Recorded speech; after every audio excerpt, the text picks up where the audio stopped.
नमस्कार। प्रदेश के प्रश्न इस खास बुलेटिन में आप सभी का बहुत स्वागत है। आपके साथ मैं हूं दीपिका। आज का सबसे बड़ा प्रश्न यही है कि स्टूडेंट्स की सुनेगा एमपीपीएससी, क्योंकि इंदौर में एमपीपीएससी की परीक्षा देने वाले और तैयारी करने वाले हजारों छात्र धरने पर है। बुधवार से ये सिलसिला चला आ रहा है और सुलह समाधान की कोई गुंजाइश नहीं दिखाई दे रही है।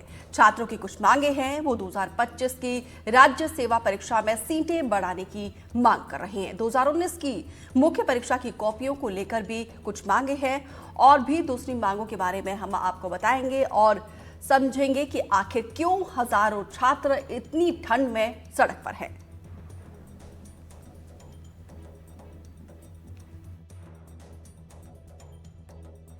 देखिए, हम दो साथी अरविंद भदौरिया सर और हम दोनों आमरण अनशन पे बैठे हैं। कल शाम से जब हम लोगों को हमारा डेलीगेशन जब इनसे मिला 5 लोगों का, और जब हमको इनसे कोई ठोस कार्रवाई ना मिली, ना इनसे कोई ठोस आश्वासन मिला, तो हमारे पास इसके अलावा कोई ऑप्शन नहीं था। आमरण अनशन पे बैठने के अलावा और कोई ऑप्शन नहीं। हम क्या बात कर सकते हैं? हम छात्र हैं, तो हम अपने आप को तकलीफ दे के इस आंदोलन को आगे बढ़ा रहे हैं। अगर आप देखें तो इन्होंने लाठी चार्ज को छोड़कर वो सारे कृत्य हमारे साथ किए जो नहीं करना चाहिए। हम लोग संवैधानिक तरीके से जो आर्टिकल 19 के आधार पे बैठे हैं, अपने संवैधानिक मूल्यों को, अधिकार को लेके बैठे हैं, तो इस तरह का प्रेशर बनाया जा रहा है। हमारी मांग क्या है? हम मांग क्या रहे हैं?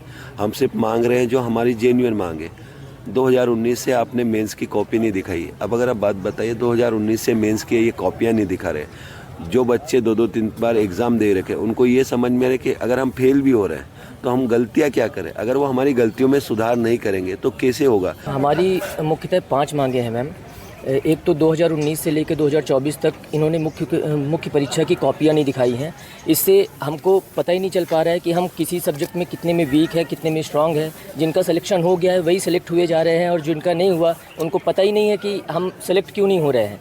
और दूसरी मांग है कि जैसे पिछले साल 110 पोस्ट निकाली गई थी राज्य सेवा परीक्षा के लिए, हमारी इस बार मांग है कि कम से कम 700 से ज़्यादा पोस्ट राज्य सेवा में और 100 से ज़्यादा पोस्ट फॉरेस्ट सेवा में निकाली जाए। और तीसरी मांग मैम कि 2023 की मेंस का रिज़ल्ट जारी किया जाए और 87-13 का जो फार्मूला है, जो कि हमारे जो महाधिवक्ता हैं उनके अभिमत से 87-13 का फार्मूला लागू किया गया है, ये अवैधानिक है, तो इसको समाप्त किया जाए और 100% पे रिजल्ट जारी किया जाए। इंदौर में आज तीसरा दिन है जब लगातार लोक सेवा आयोग के सामने छात्र धरना प्रदर्शन कर रहे हैं। वहीं 2 छात्र जो है आमरण अनशन पर भी बैठे हुए हैं। हम कुछ छात्र से बातचीत करेंगे और जानेंगे क्या है उनकी मांगे और क्या अभी तक कोई अधिकारी उनसे बातचीत करने पहुंचा है। क्या नाम है आपका? मेरा नाम अलीशा सिंगौर है। अलीशा, तीसरा दिन है आमरण अनशन का, कब तक आप लगातार ये धरना प्रदर्शन करने वाले और क्या कोई अधिकारी यहाँ पे बात करने पहुँचा है? अभी तक यहाँ पे एक अधिकारी आए थे, पर उन्होंने हमें किसी भी प्रकार का आश्वासन नहीं दिया है। वही मौखिक तौर पे दिया है, लिखित तौर पे अभी कुछ भी नहीं दिया गया है हमें। और हमें पूरा भरोसा है कि हमारी मांगें पूरी की जाएंगी। हमें सरकार पे, आयोग पे, हर चीज़ पे भरोसा है और हम यहाँ पे टिके रहेंगे जब तक हमारी मांगें स्पष्ट रूप से पूरी नहीं की जाएंगी, लिखित रूप में हमें नहीं दिया जाएगा। हम यहाँ पे अपना अनशन करते रहेंगे और हम चाहेंगे कि हमारी मांगें पूरी की जाए, क्योंकि हम संवैधानिक तौर पर शांतिपूर्वक तरीके से यहाँ पर अपना आंदोलन कर रहे हैं। तो हमें पूरा भरोसा है कि वो पूरी की जाएंगी और हमारी बात सुनी जाएगी। बिल्कुल। लगातार यहाँ पे कई संख्या में छात्र पहुँच रहे हैं, धरना प्रदर्शन कर रहे हैं, वही छात्र आमरण अनशन पर भी बैठे हुए हैं। आपका नाम क्या है? अभिषेक, तीसरा दिन हो चुका है ये यहाँ पर, क्या क्या समस्या है जो है छात्रों को यहाँ पे सामना करना पड़ रहा है? सबसे पहले मैम, तो पहले दिन जब हम लोग आए थे तो पहले हमें परमिशन नहीं दी गई थी। परमिशन के लिए हमें लटकाया गया, 5-5 थानों में हम घूम कर आए, कहीं से भी हमें परमिशन नहीं दी गई। उससे टाल मटोल की कोशिश की गई। पर मैडम यहाँ पे जो जितनी भी हमारी बहनें बैठी हुई हैं, 60 के करीब रात तक रुकी पहले दिन। दूसरे दिन लगभग 70-80 लड़कियाँ थी, आप लोग आई होंगी। उसके बाद पूरी आधी रात तक में यहाँ पर लड़कियों की संख्या 150 से ऊपर हो गई थी। यहाँ एक भी बायो टॉयलेट नहीं है, ना कोई प्रशासन की तरफ से व्यवस्था है। उन्हें झाड़ियों में जाना पड़ा है, ग्रुप्स बना के उन्होंने किसी तरह से रात काटिए सर्वाइव किया है। इसमें से कई ऐसी बहनें थी हमारी जिनका अभी पीरियड्स का ड्यूरेशन चल रहा है। आपको पता है एक बड़ी समस्या है उनके लिए, उसका भी निदान नहीं किया गया। उसके लिए उन्हें कम से कम ज़रूरत की चीज़ें वहाँ मुहैया कराई जा सकती थी, वो नहीं कराई गई। और इसके अलावा मैडम यहाँ पे जितने हमारा जो जैसे साउंड सिस्टम था वो हटा लिया गया, क्योंकि हम कम्युनिकेट नहीं कर पा रहे हैं। आगे बैरिकेड लगाए गए हैं, वहाँ से लोगों को आने नहीं दिया जा रहा। जहाँ हमारी लाइब्रेरीज़ और कोचिंग्स में जाके बोला जा रहा है कि आपको इनको ओपन करिए, वहाँ से बच्चे नहीं आए। जब लड़कियां आती हैं एंटर करती हैं तो वहाँ पुलिस वाले रोक के उनसे पूछताछ करते हैं ऐसे कि कहाँ जा रहे हो, क्यों जा रहे हो, घर में पता है, नाम पूछ ले रहे हैं, ताकि एक दबाव बने। मतलब लगातार दबाव बनाने की राजनीति चल रही है, कैसे भी करके इन्हें यहाँ से हटाया जाए, लेकिन हम नहीं हटेंगे। अरविंद सर और राधे भैया अभी भी आमरण अनशन में हैं, लगातार उनकी हालत गिर रही है और हमसे बात करने अभी भी कोई नहीं आ रहा। बात करें आमरण अनशन पे जो बैठे हुए हैं, क्या कोई मेडिकल टीम उनको यहाँ पे जांचने आई है? अभी फ़िलहाल तो नहीं आई है, पर हो सकता है कि आगे आए। और सर की हालत थोड़ी सी ख़राब है ना, क्योंकि लगातार जो है डिहाइड्रेशन होते जा रहा है उनको, तो प्रॉब्लम है, उनको चक्कर आ रहे हैं, ठीक है, वो किसी तरीके से सर्वाइव कर रहे हैं, ठीक है। और हम लोगों की मांग के लिए जो है वो लगातार जो है आमरण अनशन पर बैठे हुए हैं, जब तक कि हम मांगें नहीं मानी जाएंगी। और जो मांग की समस्या ये नहीं है कि हम कुछ नया मांग रहे हैं, हमारी संवैधानिक मांग है। और दूसरी बात, जो प्रक्रिया सुचारू रूप से चलनी चाहिए वो इनके द्वारा नहीं चलाई जा रही। 87% की जो कॉपियाँ जो रोकी गई हैं, या 1387 की जो फार्मूला, इन्हें अपनी मर्जी से लाया, ना तो कोर्ट ने मना किया है, ना वैधानिक रूप से मान है, ठीक है। ये अपनी तरफ से नहीं दिखाना चाहते, बल्कि हर आयोग ने दिखाई है।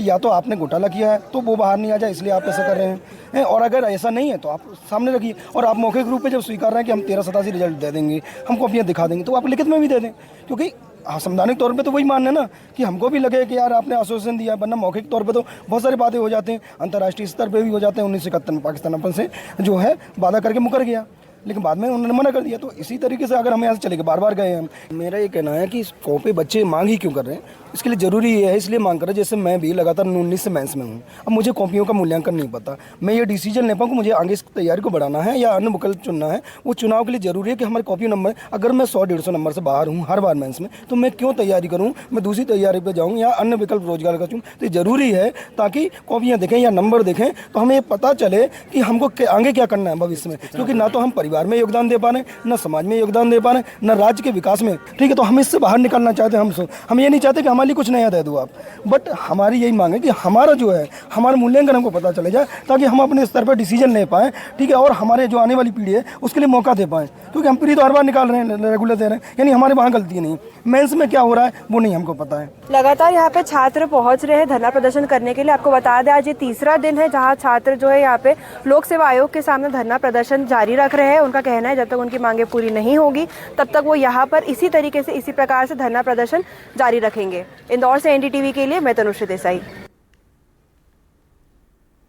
और इस पर बातचीत करने के लिए खास मेहमानों का पैनल हमारे साथ जुड़ चुका है। शिवम शुक्ला बीजेपी प्रवक्ता हैं, राम पांडे कांग्रेस प्रवक्ता हैं, और अमन एमपीपीएससी अभ्यर्थी है, रणजीत किसान वंशी राष्ट्रीय कोर कमेटी सदस्य है NEYU के।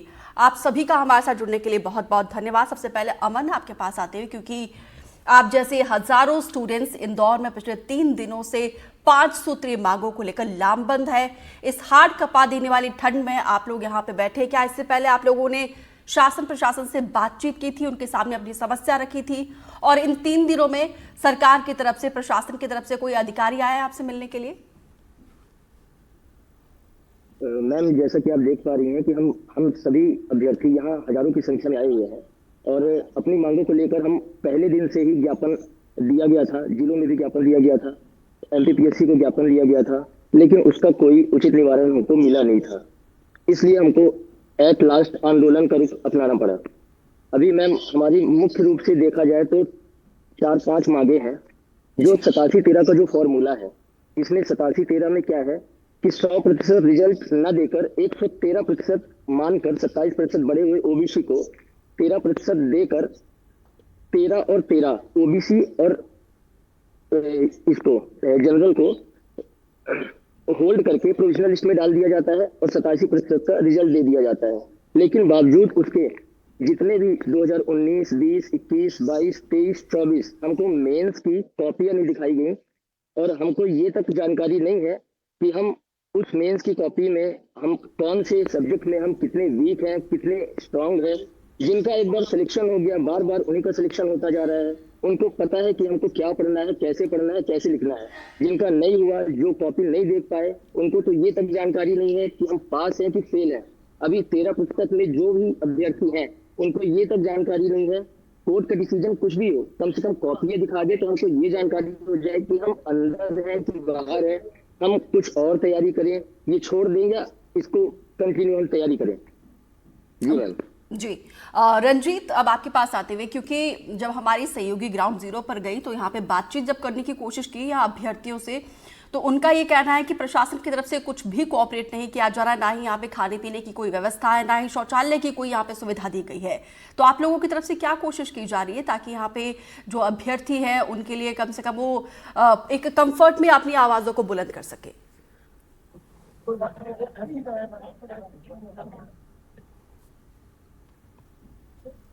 रंजीत, आवाज मिल रही है आपको?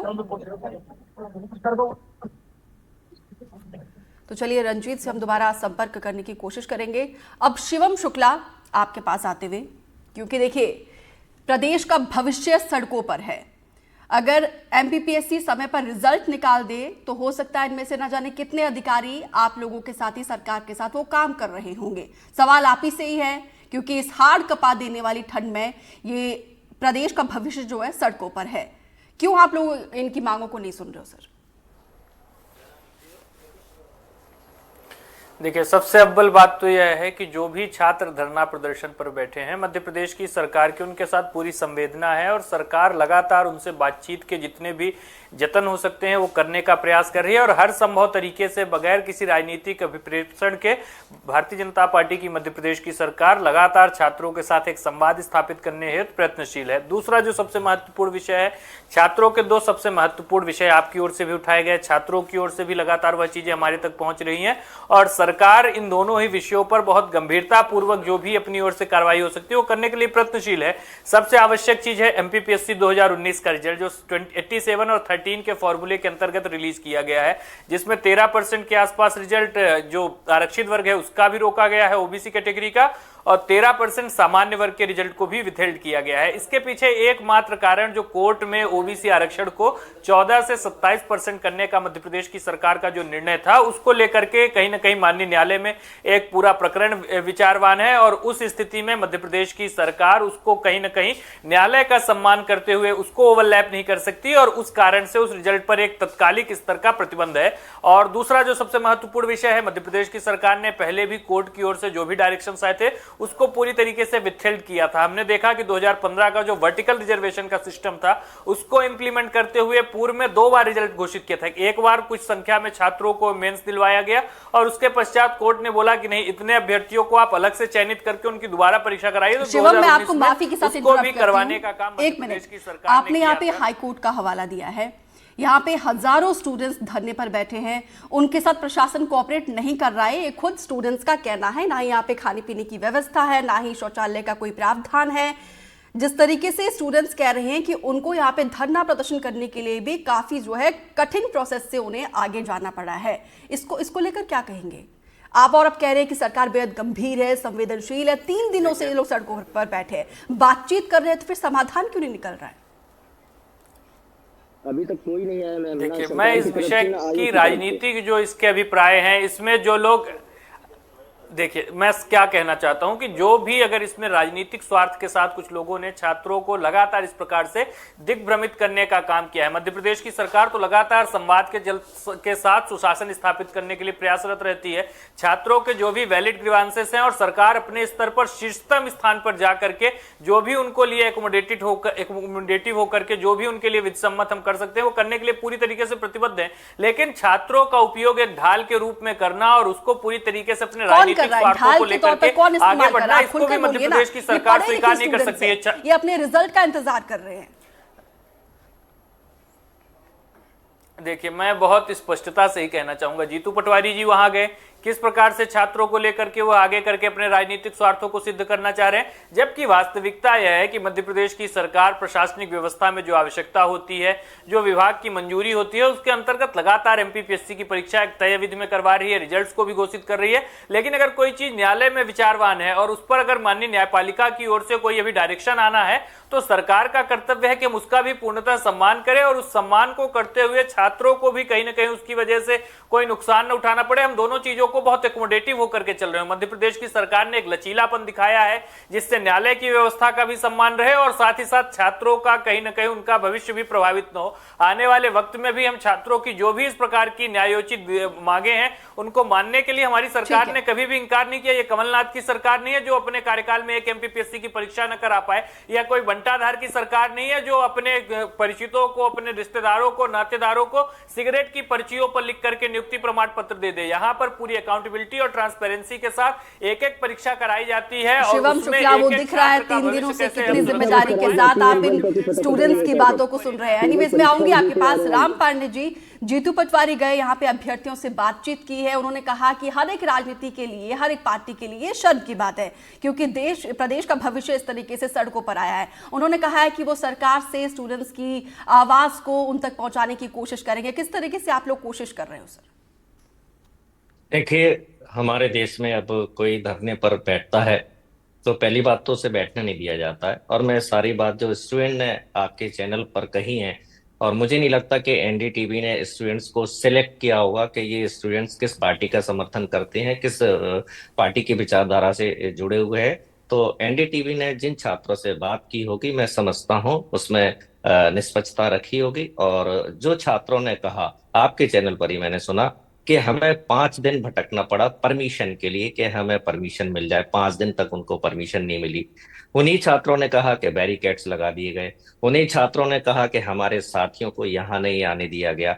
उन्हीं में से एक छात्र ने कहा कि सरकार ने हमारी स्ट्राइक तोड़वाने के लिए सारे प्रयत्न कर लिए, केवल अभी हमारे ऊपर लाठीचार्ज नहीं कराया गया है। उन्हीं छात्रों ने बताया कि 150 तक लड़कियां रात में वहां बैठ रही हैं। और छात्रों की जो मांगे हैं उसमें क्या कमी है, वो कह रहे हैं कि जब हमारे मेंस का रिजल्ट आता है तो हमें पता तो होना चाहिए कि हमने कहाँ तैयारी में हमारी कमी रह गई जिससे हम आगे और बेहतर तैयारी कर सकें, या बहुत कम नंबर हैं तो हम किसी दूसरी परीक्षा की तैयारी करें या दूसरा हम कोई काम देखें। और 2019 तक ये होता था कि उनको कॉपियां दिखाई जाती थी। जब 2019 तक कॉपियां दिखाई जा रही थी और उसके पहले कोई परेशानी नहीं हुई, तो अब कॉपियां उनको दिखाने में क्या है, वो पूरी तरह से परीक्षा में ट्रांसपेरेंसी चाहते हैं। वो कहते हैं कि केवल एमपीपीएससी में 100 के आसपास पद हैं। आप बताइए, 2,30,000 लोग परीक्षा देते हैं और केवल 100-125 यदि पद रहेंगे, मतलब 2300 में से एक सिलेक्ट हो रहा है। मतलब 2,999 जो हमारे जो पढ़े लिखे जो देश का भविष्य है, उनका जो सपना है वो चुकना चूर हो रहा है। मतलब एमपीपीएससी के माध्यम से 0.01% से भी कम रोजगार मिल रहा है। तो इससे आप रोजगार की हालत को देख सकते हैं। फिर ये कुछ भी कह देते हैं। हमने किसान आंदोलन को भी देखा, किसानों के बारे में भी इन्होंने बड़ा बुरा भला कहा। उसी तरह से ये जो हमारे मध्य प्रदेश में जो छात्र बैठे हैं, वही भाषा का इस्तेमाल जो किसानों के लिए दिल्ली में इस्तेमाल किया था, उसी भाषा का इस्तेमाल जो इंदौर में हमारे जो छात्र बैठे हुए हैं, युवा बैठे हुए हैं, उनके लिए किया जा रहा है। हालात ये है कि मध्य प्रदेश में हर साल 2 लाख पढ़े लिखे युवा ओवर एज हो रहे हैं, जिन्हें मजबूरी में, भले ही वो बीई हो, एमटेक हो, बीए हो, एमए हो, ग्रेजुएट, पोस्ट ग्रेजुएट, उन्हें कोई ना कोई काम तो करना पड़ता है, छोटा मोटा धंधा करना पड़ता है। आप देखिए, ई रिक्शा की बाढ़ सी आ गई है। हम देखते हैं कि ये पानी पूरी के ठेलों की बाढ़ सी आ गई है। हम देखते हैं कि गुटखा, बीड़ी, सिगरेट और नमकीन की जो छोटी छोटी दुकानें होती है उसकी बाढ़ सी आ गई है। आप समस्या को बखूबी जानते हैं। आपकी, क्योंकि ऑपोजिशन में आप लोग हैं, क्या कोशिश आप लोग कर रहे हो युवाओं की आवाज को बुलंद करने के लिए? किस तरीके से आप लोग, क्योंकि जीतू पटवारी ने सीधा कहा था कि वो अभ्यर्थियों की आवाजों को जो है सरकार तक पहुंचाने की कोशिश करेंगे। देखिए, हम तो हमेशा साथ में रहते हैं। जो भी चाहे युवा हमारे सही मांगों को लेकर आंदोलन करें, या हमारी जो महिलाएं हैं या हमारे किसान हैं, और ये जो छात्रों की जो मांग है वो हमें उचित लग रही है, तो हमारे प्रदेश अध्यक्ष जीतू पटवारी उनका साथ देने के लिए गए थे। अब ये है कि यदि हमारे देश में जो भी हड़ताल करता है, जो भी सवाल करता है, जो भी मांग, राम पांडे जी, जिस तरीके से एक एग्रेशन आपको अपने पार्टी के नेता के लिए जो दिखता है, जब कभी हम देखते हैं कि बीजेपी कांग्रेस के बीच जब किसी भी बात को लेकर जब कॉन्फ्लिक्ट होता है, जिस एग्रेशन के साथ आप लोग सड़कों पर दिखाई देते हैं, तो उसी तरीके से उस झील के साथ आप लोग क्यों नहीं नजर आते हो फिर? नहीं, हम तो बिल्कुल जेल के साथ हैं और छात्रों से कहेंगे कि आप डटे रहिए और ठीक है। हम आपके साथ हैं। और कोई भी जो धरना प्रदर्शन आंदोलन किया जाता है तो वो संविधान के अंतर्गत किया जाता है, कोई उसमें तोड़फोड़ नहीं की जाती है। तो चलिए, जो आप कह छात्र रहे हो कर कि रहे आप हैं आपके वो साथ हो, उनका तो फिर तरीका चलिए सही है। देखते हैं कि ऐसी तस्वीरें भी जल्दी सड़कों पर नजर आए युवाओं के लिए। अमन, क्योंकि बीजेपी के स्पोक्स पर्सन शिवम कह रहे हैं कि सरकार की तरफ से लगातार बातचीत करने की कोशिश की जा रही है, सरकार संवेदनशील है, सरकार गंभीर है। क्या सरकार के कोई मंत्री नेता आप लोगों से बातचीत करने के लिए आए हैं अभी तक? अगर बातचीत हुई है तो फिर पेच कहाँ पे फंस रहा है? मैम, मैं एक बात ये बताना चाहता हूँ कि शिवम जी 100% झूठ बोल रहे हैं। अभी तक सरकार की तरफ से उनका कोई प्रतिनिधि हमसे मिलने नहीं आया है। आयोग की तरफ से कोई प्रतिनिधि हमसे मिलने नहीं आया है। हमारी मांग है कि हमको लिखित में आश्वासन दिया जाए। एक बार हमारे प्रतिनिधि मंडल को अंदर बुलाया गया था, कल बुलाया गया था, आज भी बुलाया गया था, लेकिन लिखित आश्वासन देने से साफ साफ इनकार किया जा रहा है। हमको कोई लिखित आश्वासन नहीं दिया जा रहा है। और रही बात, सीएम साहब बोलते हैं कि हम साल भर में 2.5 लाख नौकरियां निकालेंगे। हमारी मांग कितनी है? हम तो केवल 700 मांग रहे हैं और 700 की मांग को पूरा नहीं किया जा रहा है इनसे। शिवम, जवाब दीजिए। देखिए, सबसे पहली चीज तो यह है कि इसमें प्रत्येक छात्र की आकांक्षा को प्रतिबिंबित करना और अपने डिसीजन और पॉलिसीज में उसको पूरी तरीके से दिखाना, यह मध्य प्रदेश की सरकार का उत्तरदायित्व है। और सरकार ने हर स्तर पर अगर छात्रों को अपने पास भी आयोग बुला रहा है तो स्वाभाविक तौर पर सरकार की मंशा के अनुरूप ही लगातार उनसे संवाद का सिलसिला है वह सरकार ने स्थापित किया हुआ है। तो उस स्थिति में इस प्रकार की चीजें, इस प्रकार की भ्रामक जानकारी, इस प्रकार से सरकार को कटघरे में खड़ा करना कहीं से भी स्वीकार योग्य नहीं है। सरकार की कहीं से कोई मंशा नहीं है कि छात्रों का कोई अहित हो या छात्रों को किसी भी रूप में परेशान होना पड़े। सरकार अपनी जो सीमाएं हैं उसका अतिक्रमण किए बगैर छात्रों के लिए जो भी सर्वोत्तम सरकार की ओर से किया जा सकता है उसके लिए आज भी प्रतिबद्ध है। छात्रों की ओर से और भी जो भी वैलिड ग्रीवांसेस आ रहे हैं उनकी ओर से जो इस प्रकार की चीजें सरकार के समक्ष रखी जा रही है वह तमाम चीजें हम तक लगातार पहुंच रही हैं। और सरकार और माननीय मुख्यमंत्री जी और पूरा मध्य प्रदेश का प्रशासनिक महकमा बहुत गंभीरता पूर्वक इन चीजों पर विचारवान है। और आने वाले वक्त में हम देखेंगे कि जो भी आवश्यक इसमें परिवर्तन की आवश्यकता होगी, कोई सीटों की अगर बढ़ाने की गुंजाइश होगी तो उसको भी सरकार लेकर के पूरी प्रतिबद्ध है। और मजबूती के साथ आरक्षण को कहीं ना कहीं जो पिछड़े वर्ग के छात्र हैं उन तक 13% जो एक्स्ट्रा आरक्षण है उसका लाभ पहुंचाने के लिए भी हमारी सरकार की पूरी प्रतिबद्धता है। और कोर्ट में भी हम बहुत मजबूती के साथ छात्रों का, एमपीपीएससी का पक्ष रखने का काम कर रहे हैं। तो यह तमाम चीजें स्पष्ट करती है कि मध्य प्रदेश की सरकार छात्रों से कोई द्वेष नहीं रख रही है, छात्रों से उसका कोई दुराव नहीं है। लेकिन जो भी लोग इस प्रकार के आंदोलनों की आड़ में मध्य प्रदेश के छात्रों के बृहत्तर हितों को कहीं ना कहीं कॉम्प्रोमाइज करना चाहते हैं, जो लोग भी मध्य प्रदेश के छात्रों के भविष्य को ताक पर रख करके अपने राजनीतिक स्वार्थों को सिद्ध करना चाहते हैं, उन लोगों के लिए भी मध्य प्रदेश के भीतर कोई स्थान नहीं है। सरकार ऐसे तत्वों को, इस प्रकार की आंदोलनकारी मानसिकता को छात्रों के भीतर प्रत्यारोपित करने वाली सोच। शिवम, एक मिनट, आप डिरेल हो रहे हो आप, क्योंकि आपने कहा था कि सरकार की तरफ से बातचीत करने की कोशिश की जा रही है। अमन खुद कह रहे हैं अभी तक कोई गया नहीं है। और इंदौर से कितने हाई प्रोफाइल नेता खुद आते हैं। देखिए मैं क्या आपको बहुत महत्वपूर्ण और बहुत मूल विषय बता रहा हूं। अगर एमपीपीएससी ने आयोग ने देखिए मैं एक बात बहुत स्पष्टता से कह दूं, आयोग ने अगर छात्रों को अपने पास बुला करके बातचीत की और उसमें डायलॉग के चैनल लगातार खोले गए हैं और छात्रों को भी रिजिडिटी के साथ नहीं सोचना चाहिए। और मैं तो मानता हूं कि छात्र वहां पर इस भावना के होंगे भी नहीं है जो छात्रों के तथाकथित नेता हैं, जो कहीं ना कहीं कांग्रेस के इकोसिस्टम को सपोर्ट करने के लिए इस प्रकार के धरनों पर आकर के बैठने का नेतृत्व का जो एक छात्रों का शिवम, ये ट्रांसपेरेंसी चाहते हैं, ये ट्रांसपेरेंसी चाहते हैं। तो ट्रांसपेरेंसी करने में दिक्कत क्या है? जिस तरीके से यूपीएससी समय समय पर अपग्रेड करता है वो ये भी यही चाहते हैं कि एमपीपीएससी भी इसी तरीके से खुद को अपग्रेड करे। देखिए एमपीपीएससी लगातार अपने भीतर जो भी मॉडर्न टेक्नोलॉजीज हैं, जो भी नए आवश्यक परिवर्तन है उसको एकोमोडेट कर रहा है और लगातार परीक्षा व्यवस्था में वह चीजें प्रतिलिखित भी हो रही हैं। और इसके साथ ही साथ छात्रों की जो दो महत्वपूर्ण आपने मांगे बताई, एक सीटें बढ़ाने की और एक 2019 के नतीजों की, दोनों को ही लेकर के सरकार का क्या रुख है मैंने आपको बहुत स्पष्टता पूर्वक बता दिया। अब जो सरकार, छात्रों का अगर कोई स्वतः स्फूर्त आंदोलन होता तो हम उसके लिए आज भी हम एकोमोडेटिव है और उसमें हमसे जो भी बन पाएगा हम करने के लिए प्रतिबद्ध है। लेकिन अगर छात्रों के हित को आगे रख करके कोई दल, कोई व्यवस्था, कोई संगठन अपने स्वार्थ, अपनी राजनीति, अपने ठीक है। नेतृत्व को अमन, स्थापित करना ये चाहते बताइए हैं, जरा, उसको क्योंकि अभी यहाँ पे जनता आपके दो अभ्यर्थी जो है वो आमरण अनशन पर भी बैठे हुए हैं। क्या अब आगे आप लोगों की स्ट्रैटेजी रहने वाली है? मैम मैं सुन नहीं पाया।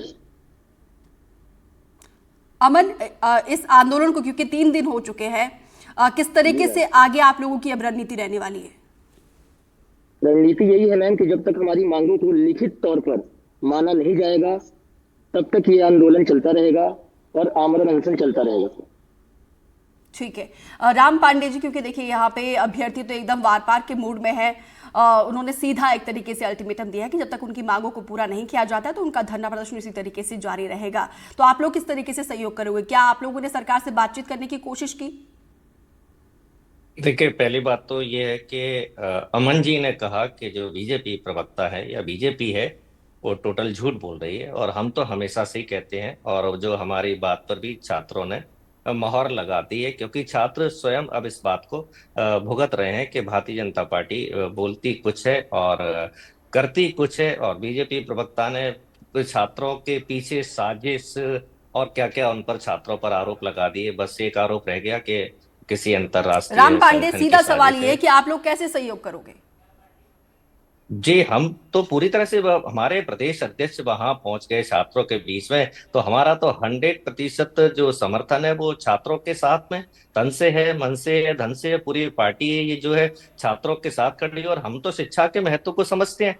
हम तो हमेशा शिक्षा की बात करते हैं। IIT, एम्स, ये सारे शिक्षण संस्थान हमारे द्वारा खोले गए, और हमारी प्राथमिकता ही शिक्षा है, हमारी प्राथमिकता ही रोजगार है, हमारी प्राथमिकता ही इंफ्रास्ट्रक्चर है, हमारी प्राथमिकता ही हॉस्पिटल है। हम किसी उसके धर्म के नाम पर हम वोट नहीं मांगते हैं। हम ठीक जब है। भी वोट शिवम मांगते शुक्ला, हैं तो अब ये बताइए जरा, इस समस्या का समाधान कैसे निकलेगा? क्योंकि आप खुद भी युवा है और यहाँ पे देखिए हजारों युवा देश के कोने कोने से यहाँ पे बैठे हुए हैं। समाधान कैसे निकलेगा?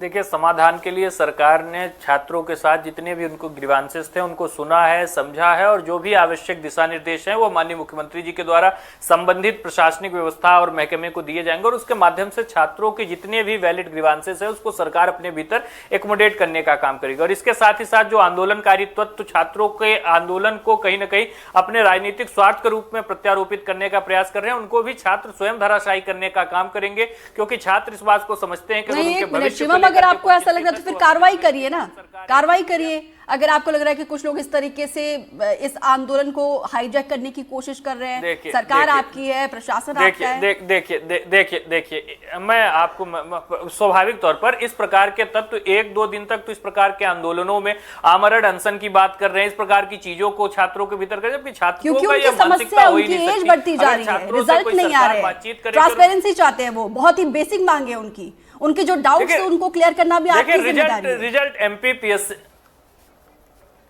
देखिए, चलिए ठीक है शुभम, उम्मीद करते हैं कि जल्दी इस समस्या का समाधान निकले। फिलहाल आप सभी का हमारे साथ जुड़ने के लिए बहुत बहुत शुक्रिया, और यहाँ पे रुक रहे एक ब्रेक के लिए।